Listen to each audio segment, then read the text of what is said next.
So I would like to start by asking how many of the people in this room have actually run a manifold learning or a nonlinear dimension reduction algorithm? Okay, a small number. How many people don't know anything about manifold learning? So, oh, good. So for those of you who don't know anything, don't fall asleep quite yet, because I'm going to give a short introduction of what it means. It will be necessarily brief, but I'll try to at least explain what we are doing. But as you may guess, the purpose of this talk is to explain why we are doing manifold learning. This slide shows an example of why we might be doing manifold learning. This is a data set of images. It has been curated so that every images are of the same object from different poses, so that, in fact, even though these are very high dimensional data, if we look at pixel level, hundreds of dimensions, the whole data set depends on only two parameters, the angles of rotation of the head or the pose. So therefore, as scientists, we may like to look at data like this and find out which is a small subset of parameters, which is not necessarily evident. It may be a nonlinear combination of the dimensions that we observe that can describe the data well. Why would we do it? For instance, we may do it to save space. By reducing the number of dimensions from several hundred to two, we indeed obtain savings in the hundreds with almost no loss of information. We may do it to understand the data better, which is another way of saying that we save space. We actually make the data smaller, and so that we can process it, bring it down to the human processing power without losing features that we'd like to capture or the information that we'd like to capture. So we can think of it as a lossy compression of the data. But we may also want to not just obtain the embedding, look at the picture, and then write a story or write our paper, but also go on. As engineers, and especially me, I'm interested in automated data analysis. So I would like to, after I reduce the dimension, to actually pass this data on to another algorithm and have some guarantees or have some methods to check automatically that what I'm doing is not completely wrong. And I'm going to formalize this everywhere. Of course, this is even though these are real images, this is a toy data set. Here is an example of real-life scientific manifold learning. Does anybody, how many people here know what this example is? One. So here is the explanation. This is what's called the Hertzsprung-Russell diagram.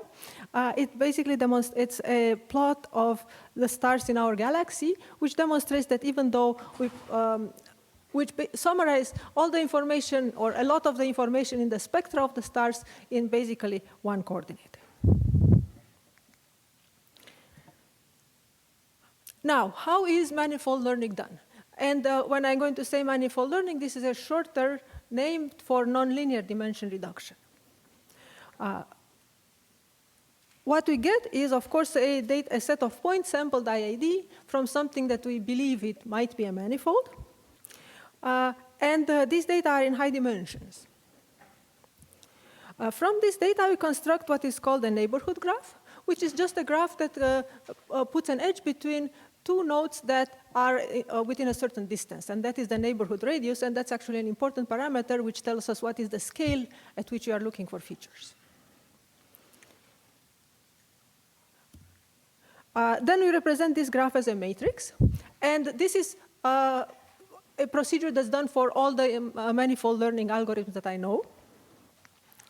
By the way, when we do this, we reduce all the high dimensionality of the data to this matrix of distances. So there is the assumption that what is important in the data is the distances to the neighbors, because this is all the information we preserve. And then what is done varies by the algorithm, how this matrix is processed. What I'm going to show is, I'm going to illustrate this with the Laplacian eigenmaps algorithm, which also can be, is a variant of what is called diffusion maps, which has 3 steps. First of all, it preprocesses the original matrix. Then it preprocesses it some more to construct what is called the Laplacian matrix. And there is no time here to explain why the Laplacian is important. And then finally does an eigen decomposition and obtains the principal eigenvectors. For the Laplacian, these are the smallest eigenvectors corresponding to the smallest eigenvalues. And these are the coordinates, the new coordinates of the points. So if we take m eigenvectors for the Laplacian, where m is much smaller than the original dimension or the sample size, then we obtain an embedding in m dimensions. And we have reduced the dimension.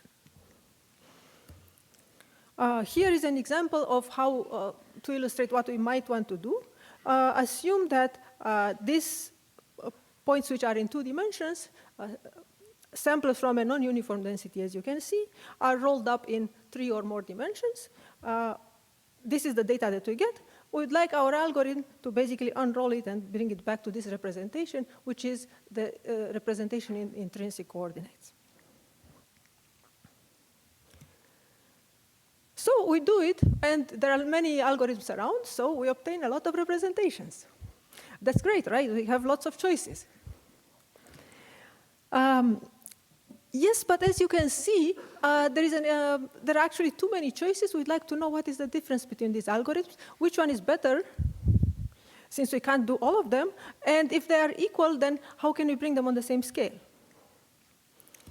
Moreover, maybe for the Swiss roll I can solve this problem by visual inspection, but when I'm presented actually with data in 1,000 dimension, and again, this is an astronomical data from spectra of galaxies this time, it will be much harder to know by visual inspection if I found something relevant or just garbage. So I'm going to address this problem. First, I'm going to talk about something that is called manifold learning that tries to actually unify some of the characteristics of the algorithms and clean up the variations that can be there. And for this, we have to think of what information we want to preserve from the data. As I said, we only keep distances near to the neighbors. So in some sense, we have information that preserves the neighborhoods. This is called mathematically preserving topology. And as it turns out, empirically, and of course there is a long story there, I'm oversimplifying grossly, this is often satisfied. So I'm not going to worry in this talk about that. However, as you have seen in the previous illustration, the geometry, which is represented by distances, angles, areas, and so on, is not preserved. The algorithms distort the distances and distort what I will call the geometry in the process of embedding the data in low dimensions. So for example, on the left, we have the embedding of the same of the same data, but in a way that has distorted the dimension. We'd rather have this one. How can we tell the difference? How can we tell after the fact which one we get, and how can we correct that? There is a word in mathematics for preserving geometry, and this is called isometry. And the interesting thing, actually the most interesting thing about this part of the talk is that this slide just shows that this is hard in some sense, is that all the angles, distances, and so on can be preserved if one computes only a single quantity. So there is something, and the mathematics comes to our help, saying that if we want to preserve the geometry, we have to look at Riemannian manifolds and not just any manifolds in our favorite mathematics book. And this is denoted by phi and g. Phi are the coordinates of the embedding, and g is the geometric information. This is work with my former student, Dominique Perot-Joncas, who actually took the lead in this work, and who I hope will continue to collaborate with me in the future too. And G is called the Romanian metric, the geometric information. So, mathematically speaking, this is the definition of the Romanian metric, but computationally, this means that at every point in of a manifold, we have to associate a metric, and the metric is just a positive definite matrix, which gives us the scalar product in the tangent plane. And so this is defined by the points on the manifold and the Riemannian metric associated. If we have this, then We know the differential geometry tells us how to compute volumes, for example. The determinant of G is the volume element, the correct volume element for integrating on a manifold. This expression is the correct way to integrate along a line on the manifold, so compute length the correct way. And there are formulas which show that if we change the parametrization, this matrix that expresses the metric in coordinates should change as well. Current algorithms estimate just the coordinates of the embedding. What we propose is to augment for any algorithm with the computation of the Romanian metric. Of course, we have to formulate it as a data, as an algorithmic problem working on a data set. So we assume we have a data set, and we assume that somebody has embedded the data by their favorite manifold learning algorithm, whatever that is. All we require is that the topology is preserved. And now we're going to attach to each point I that was embedded a little matrix that's going to be the geometry at that point. And that way, the embedding coordinates x, and the geometry will preserve the intrinsic geometry of the original data in high dimensions. So not the coordinates alone, the coordinates plus a matrix attached to each point. Before I'm going to show how this is done, I will show you what happens when this is done. So this is the same set of faces embedded by a different algorithm. So we get a different set of coordinates. But now the points, if you can look carefully, you see that there are little ellipses on each point. These are the estimates of the metric. So for example, if we want to compute the distance between this face and this face, we go along the axis of the ellipses this way. And if you remember, because these axes are long, we are multiplying our line elements with something that's large, which says that the distance that we see, the horizontal distance that we see, is actually larger than it looks on this map. Moreover, if we go down this way, you can see that I'm going to multiply with the small axis of the ellipses, which will say that the distance from this point to this point is actually much smaller than what it looks on this embedding. So this is an artifact of the embedding. There shouldn't be a sharp, there's no branch here in the space face, it's just a corner. 4 different embeddings, as I said, because I obtained different coordinates, the Romanian metric changes. For instance, here the corner reflects the particular distortion that isomap implies, which is different from the one that LDSA implies. Yeah? So after we choose the algorithm, by computing the Romanian metric by a method that I'm going to explain in a moment and takes only one step extra, in addition to the embedding itself, we obtain a measure of the distortion incurred by the algorithm at each point. And all we need to do is to keep this information around and later to use it when we want to actually compute something on the data in the reduced dimension. Here is a simple way to show that actually this works. On this hemisphere, there is an arch. This is pi over 4, so we know exactly what the length should be. Again, we have 2 embeddings, each with their own ellipses. And now we compare the distances. In the most naive way, we get garbage. If we use the shortest path in the graph, the original data is quite good. Isomap, which is designed to preserve distances, also works well, but incurs some error. And these other algorithms, which are spectral algorithms, completely distort the data. Like they have large rescalings. However, if now the metric, the correct calculation is used instead of the naive calculation, we get about the same distance. So the relative errors exist. There's no proof that this is unbiased as a statistical estimator, but it gets the data in the ballpark, and all we have to worry is perhaps biases and perhaps statistical noise. Now, how do we do this?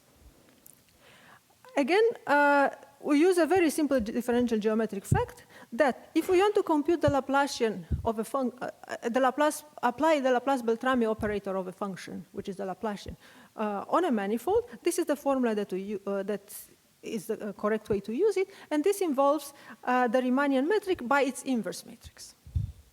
And I can give an intuition, it's by its inverse because basically we divide by the distances when we take a derivative. We compute the change in the function divided by the change in the coordinates. So that's why the inverse appears. So all we need to do is to invert this formula and we get the Riemannian metric. And we are lucky this way because the Laplace-Beltrami operator has been intensely studied. It was has excited a lot of interest in manifold learning, so we know a lot about the convergence of the Laplacian, and there is a lot of information which was cited on the page I skipped about how to estimate the Laplace-Beltrami operator from data.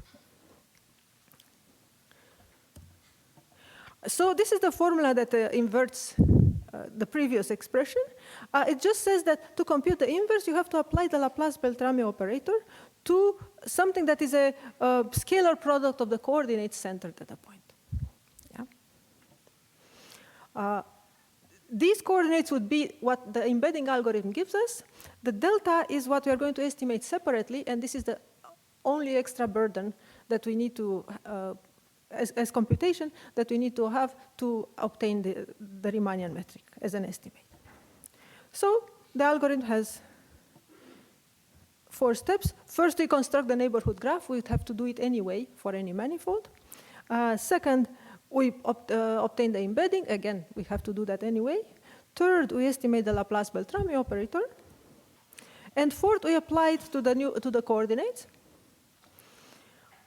and do a matrix inversion or a pseudo matrix or a pseudo inversion to obtain actually the metric itself. An advantage of this is basically that there is an algorithm, Laplacian eigenmaps, that embeds by computing the Laplace-Beltrami operator. So in that case, we need to do almost nothing to obtain this metric, computationally speaking. So in summary, what I propose so far is that instead of trying to invent a new embedding algorithm that would be better at preserving geometry, to augment any reasonable manifold learning algorithm that manages to preserve the topology of the data with a measure of the distortion. And if we can estimate the distortion, we can also correct it, as I explained already. We can also correct it by another way that I'm going to show in a moment, which is newer. That is algorithm independent, so instead of agonizing about what algorithm to use, we can agonize about other issues like what is the statistics, what is the consistency of the method, and I must say this work is in progress. We have results about consistency, but this is not finished work. Or about the tractability of the method, which is the fastest algorithm that I should run, given that I would like to run it on large data. So I have removed to a large extent the dependence of the result on the algorithm. Also, if we have embeddings by 2 different algorithms, at any later time we can compare them and maybe look at algorithmic noise or something like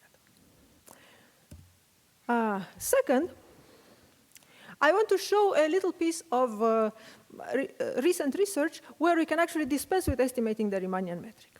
And there is one situation where we don't have to estimate the distortion. That is when actually we have no distortion. We have an isometric embedding.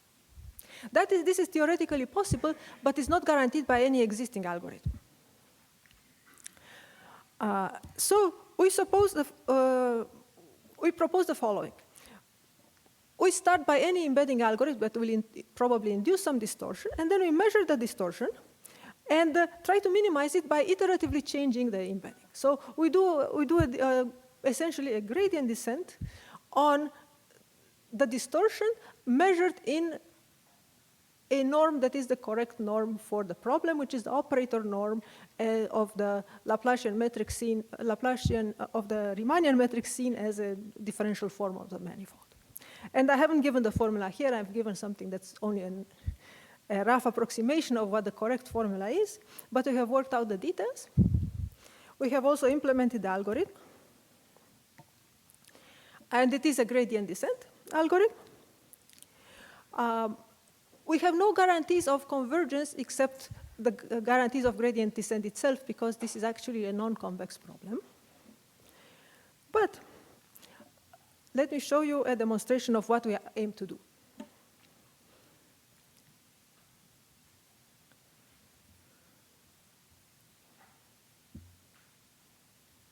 So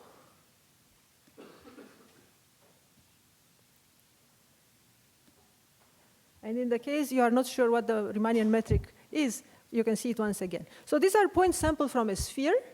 I have done no embedding. This is the initial original sphere. So the Riemannian metric is a circle with radius 1 at each point. Yeah. This is an isometric embedding. But now I squish the sphere.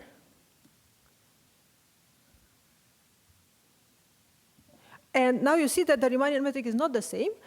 Here the circles have become smaller because I have the distances have been squished. Here the ellipses are elongated because this is what happened in this direction. Here they are elongated along the radius, and here they should be circles, but you see them in profile.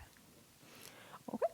So what I do, I pass the Riemannian relaxation algorithm, the data points, the coordinates, and then I pass the Laplacian of the original data, which I can compute from my original data without knowing that it's a sphere.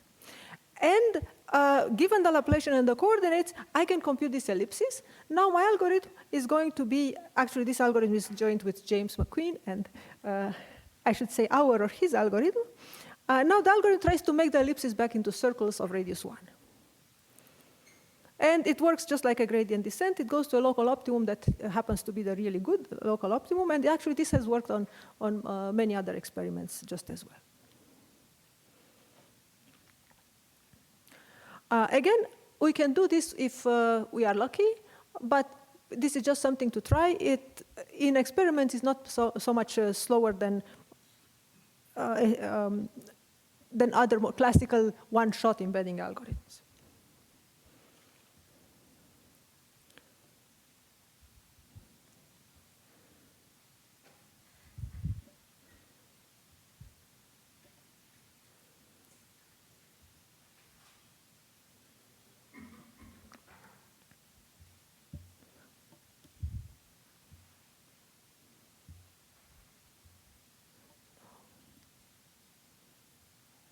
I'm sorry, I have missed, I seem to have lost my talk. Okay, here we are. So we did this with actually starting with giving as a target a sphere with noise. Again, the target only gives me the Laplacian. And this could be embedded and actually was in any number of dimensions. And we initialize with a squish sphere, which is like this pleasing hourglass. After the embedding, we obtain the sphere back, and amazingly enough, not only the sphere is obtained back, but it is smoothed. Okay, I have 2 more minutes, so I'd better get to scalable manifold learning. So now we can actually have some meaningful and quantitative way of measuring and quantifying the distortion that we incur and correcting it, but can we do it really for large data?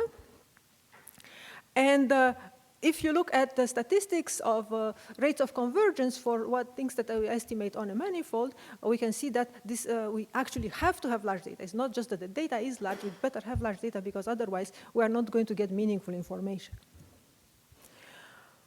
But can we do it? It seems like a very expensive operation to do. However, if we look carefully, and we don't need to look very carefully at the steps, we are going to see that we are lucky because even though these steps may seem expensive, they are actually operations that are common to many, many other data processing tasks. These are operations for which there are decades long of research of how to make them faster, like computing principal eigenvectors of a very well-behaved matrix and computing nearest neighbor in high dimensions, which has been discussed in talks before. There is a lot of experience out there of how to scale this.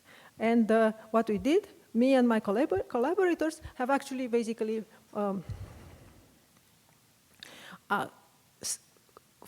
concentrated some of this expertise in a package that is now on GitHub, is freely available. It's called MegaMan, which exploits the sparsity in the Laplacian, exploits the fact that we have fast nearest neighbors package, and exploits the fact that we have fast eigensolvers for the problem that I need. Please visit GitHub and download it and install it. It takes about 2 minutes to install. Because I'm almost out of time, I'm going to very briefly tell you what it can do, what we did with it so far. The first release was in March. The second release was a few days ago. and it became a bit faster. We took a word-to-vec representation of 3 million words and embedded in 3 dimensions. We took a sample of galaxy spectra, which were originally in more than 3,000 dimensions, and there are almost 2/3 of a million galaxies. And we produced an embedding in 3 dimensions. That seems to be meaningful, and in fact, the next talk, I should give a plug to the next talk. In the next talk, you'll hear a lot more about what this embedding is. Again, if you are not sure what the Romanian metric is useful for, in this word-to-vec embedding, with galaxies, we have some scientists to tell us whether we get something right or wrong. With word-to-vec, we don't. But the Romanian metric estimate in various points tell us that we didn't do a terrible job. These are not circles, but they are not lines either. So this diagnosis shows that we have maybe captured some acceptable information, even in 3 dimensions from this word data. A few more words about MegaMan. So far, we have exploited only the lowest hanging fruit. We have used sparsity. There is much more that can be done. In particular, we can exploit the fact that a manifold has another scale of locality. It can be broken into patches that can be processed separately in some sense. And that's why I expect that with some more work and then some more differential geometry on board, and some more care in implementation, we can scale from millions of data points, which is not large by the standards of this workshop, to really interesting, like even larger data points, when the manifold geometry helps us. As in any large data project, the data has to help you. You have to have a model that somehow fits the data. I could say more about the scientific data, but I'm told that I can't. So ask me later if you like, or stay for Jake's talk afterwards. I just want to summarize. I hope I have convinced at least some of you that we can try manifold learning, we can try nonlinear dimension reduction in many places where we would do principal components if that would be the right way to reduce dimension. My message is that manifold learning should be like PCA. It should be something that's tractable the way PCA is tractable, or not. It should be automatic in the sense that there should be simple methods, rules of thumb to establish whether we can use the reduced dimension or not. And that PCA is not the end of the story. After we do principal components, very often we actually start like the real machine learning algorithms or other interesting specific data processing tasks. This is what should be done with manifold learning as well. And in this work with my group so far, I have actually addressed some of these questions. I made first steps in making the data, in having quantitative validation, in making the method tractable, and preparing it for a real data pipeline. I want to finish with the Hertzsprung-Russell diagram. This is where I'm going. I hope that these algorithms very soon will be able to actually tell us something interesting about large scientific data sets in a way that is statistically and quantitatively valid. Thank you.